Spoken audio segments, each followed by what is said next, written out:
Yan, paano ba ilagay ang cover ng half face na helmet? Ayan. Ito yung mga tipo na cover na worth it na butasan. Siyempre, kakalasin mo itong visor, tapos bubutasan mo itong cover para maisalpak ulit. Ayan. Para maglalaro yan. Oh.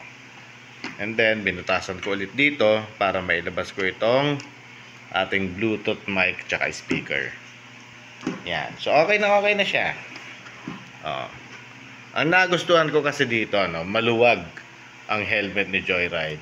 At, ano pa, hindi masakit pag ilalagay mo ito.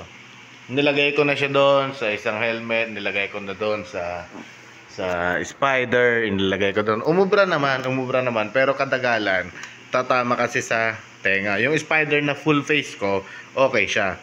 Pero hindi ko naman pwedeng gamitin yon kasi mabigat-bigat yun. Yan. Siyempre, may yun quality naman yun. Ito naman kasi, hindi rin natin alam. Kaya magaan siya, okay siya. So, ganyan ginawa natin kasi ginagamit din natin pang private. So, mag-uniform na lang tayo, tsaka yung CS natin, ang ating bibigyan ng helmet. So, ganyan siya. Worth it na butasan ang cover na ito dahil mura. Oh, wala na kasing ibang kulay. Yan lang. May reflectorized din naman. Alright. Babaklasin nyo lang ito, tapos ibabalik nyo. Baklasin nyo, tapos ibabalik nyo. Ang pagbaklas, kinakapa lang yan. Dali lang.